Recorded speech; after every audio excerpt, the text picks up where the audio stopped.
రాజ్ తరుణ్కి నచ్చినటువంటి హాస్పిటల్లో ఆయన కౌన్సిల్కి అధికారం ఉంటుందిగా.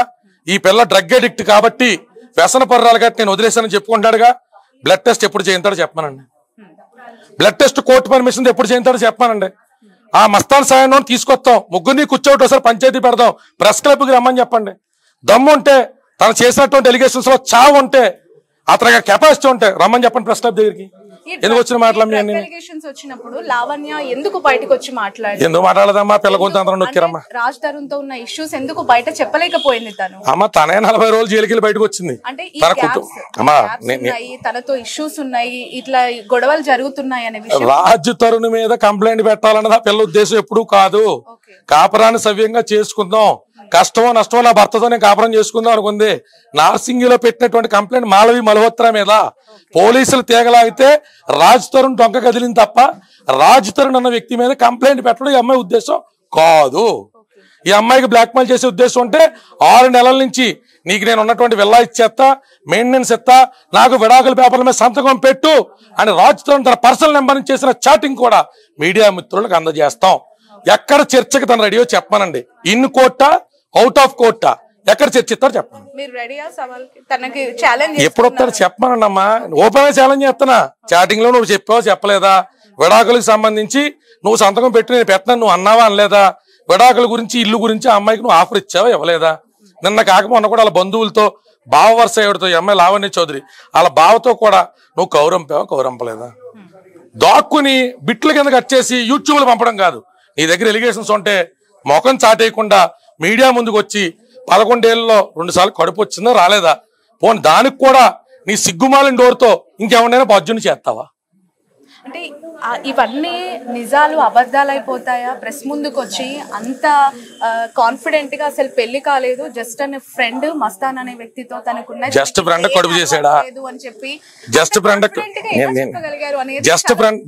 కడుపు చేసాడా? తల్లిదండ్రుల దగ్గర నుంచి నీ సంరక్షణలో తీసుకొచ్చేసిన తర్వాత నువ్వే తండ్రివి, నువ్వే తల్లివి, నువ్వే ప్రియుడివి, నువ్వే భర్తవు కదా. నీ అదుపాజ్ఞంలో ఉన్న ఆడపిల్లకి డ్రగ్స్ ఎలా అలవాటైనాయి? నువ్వు తాగుతుంటే కొంచెం ఆ పిల్లకి ఇచ్చావా? నీ ఫ్రెండ్స్ ఎవరైనా తాగుతుంటే పిల్లకి అలవాటు చేశారా? ఆ పిల్లకే నీ సంరక్షణలో ఉన్న పిల్లకి ఎలాగిచ్చావు? నీ సంరక్షణలో లేదు, బరి తెగించి బయట తిరుగుతున్న అమ్మాయిని తెచ్చి మళ్ళీ ఇంట్లో ఎలా పెట్టుకున్నావు? ఇంట్లో 15 కుక్కలకి ఆ పిల్లని తల్లిని ఎలా చేసావు? ఆ కుక్కలకి ఇవాళకి కూడా నువ్వు సిగ్గు లేకుండా వదిలేసి వెళ్ళిపోయావు. కానీ ఆ కుక్కలకి నీతికి నిలబడి ఈ రోజు పొద్దున కూడా పిల్ల అన్నం ఎలా పెట్టింది? నీది నోరా తాటిమట్ట? ఇప్పటికీ ఆ కుక్కలకి అన్నం పెడుతుంటే పొద్దున్న ఇంటి పక్కన వాళ్ళతో చెప్పించి అన్ని కుక్కలుంటే మాకు కుదరదు, ఆ కుక్కలు తీసుకు బయటకు వెళ్ళిపోమన్న అమ్మాయినని ఇవాళ పొద్దున కూడా వార్నింగ్ ఎలా ఇప్పించావు? నువ్వేంటో, నీ వెనకాతలో ఉన్న సినీ పెద్దలేంటో, మీకున్న రాజకీయపరమైన కాంటాక్ట్స్ ఏంటో నీ పరిధిలో నుంచే ప్రజాక్షేత్రంలో ప్రజల దగ్గర మా దగ్గర ఉన్న ఆధారాలు, హాస్పిటల్ బిల్స్ ఏం జరిగినో పెడతాం. ప్రజలు ఎమ్మపెట్టి తప్పరు. కేసులు చాలా దగ్గర నుంచి చూస్తున్నారు. అమ్మాయి బిహేవియర్, రాజ్ తరుణ్ బిహేవియర్ చూస్తున్నారు కదా. What is exactly Raj Tarun and Lavanya అని చెప్తే ఏం చెప్తారు? ఇద్దరు ప్రేమించుకున్నమాట వాస్తవం అమ్మా. ఇద్దరు ఇంపల్సు, ఒక మాదిరి ఇమ్మెచ్యూరుడు. అయితే ఇద్దరు కూడా జీవితాన్ని చాలా క్యాజువల్ గా తీసుకున్నారు. ఆ పిల్లకి ఆ పిల్ల, ఈ పిల్లోడికి ఈ పిల్లోడు.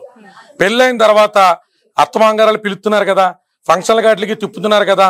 నాకు అన్ని రకాలుగా ఉన్నప్పుడు రాజ్ తరుణ్ నన్ను ఎందుకు వదిలేస్తాడు అని ఓవర్ కాన్ఫిడెన్స్ తో ఆ పిల్ల పెళ్లిని రిజిస్టర్ చేయించుకోకపోవడం తప్పు.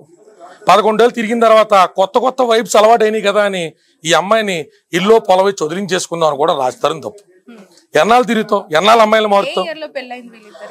2010లో వీళ్ళిద్దరికీ కూడా వైజాగ్ లో పరిచయం అయితే 12-13 లవర్స్ కింద ప్రేమ కొనసాగితే 14న ఈ అమ్మాయికి సంబంధించినటువంటి పుట్టినరోజు, ఆ పిల్లడికి సంబంధించిన పుట్టినరోజు నాడు వీళ్ళిద్దరూ కూడా గుళ్ళో పెళ్లి చేసుకోవడం జరిగింది. తర్వాత ఎప్పుడు కూడా ఈ అమ్మాయి గోవాకి వెళ్ళినా, ఏ ఫంక్షన్లకి వెళ్ళినా, వాళ్ళింట్లో ఫంక్షన్ లో ఉన్నా నల్ల పూసలు వేసుకునే ఆ పిల్ల ఫంక్షన్ లో కూర్చుంది. మరి నల్ల పూసల ఫ్రెండ్ కి వేసేటువంటి అద్భుతమైన కల్చర్ రాజ్ తరుణ్ ఎక్కడి నుంచి వచ్చిందో, మరి అలాంటి విషయాలన్నీ కూడా రాజ్ తరుణ్ అనేటువంటి మహానుభావుడే ప్రజలందరికీ కూడా వివరించాలమ్మా. ఎందుకంటే ఆ అమ్మాయి అబార్షన్ ఫోటోలు మీకు చూపించా, ఇదిగోండి ఆ అమ్మాయి నల్లపూసలో. ఇది రాజ్ తరుణ్ ఏ గోవా తీసుకెళ్ళినప్పుడు మరి అక్కడ హోటల్లో ప్రాబ్లం వద్దనుకుని పెండం వెళ్ళ ఏమన్నా నల్లపూసలు వేసాడేమో కూడా ఆ మహానుభావుడు వచ్చి మీడియాకి వివరించాలి. సార్ మాల్వి మల్హోత్రా ఇన్వాల్వ్మెంట్ గురించి, తన ఇంటర్ఫిరెన్స్ ఆ గురించి, పిల్లకి శాతం చేసుకోవాలమ్మా, కంప్లైంట్లు పెడతాదో కోర్టుకి ఎక్కుతుందో. బెదిరిస్తుందని తను, ఈమె థ్రెటనింగ్ చేస్తుందని తను ఆడియో క్లిప్స్ అన్ని ప్రముఖ ఛానల్లో ఉన్నాయి. ఇంకా తమ్ముడు చేసినటువంటి మల్హోత్రాని కుర్రాడు చేసినటువంటి ఇన్స్టాగ్రామ్ చాట్లు, నీ అమ్మ నువ్వు కలిపి ఆడి దగ్గర పడుకున్నారా అని చెప్పి అడిగిన అసభ్యకరమైన మాటలు ఈ అమ్మాయిని, లావణ్య చౌదరిని వాళ్ళ తల్లిని కూడా అసభ్యంగా మాట్లాడినటువంటి చాట్లు కూడా మేము పోలీస్ స్టేషన్ సబ్మిట్ చేసామా. మాల్వి మల్హోత్రా శాతం చేసుకోవాలి.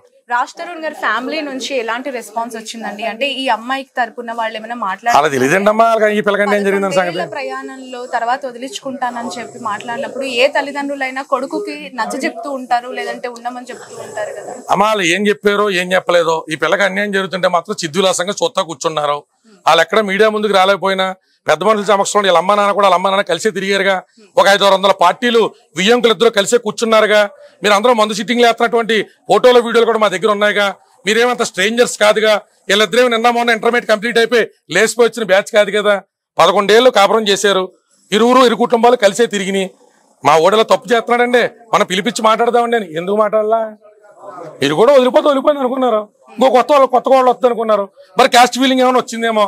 ఈ అమ్మాయి చౌదరీస్, అబ్బాయి బ్రాహ్మిన్స్, మరి అమ్మాయి మల్హోత్రా అమ్మాయి కూడా అదే కమ్యూనిటీ గట్టి ఏమన్నా వాళ్ళు ఏమన్నా చేసుకున్నారు మాకు తెలియదు. ఈ విషయాన్ని కూడా బయటికి రావాలి.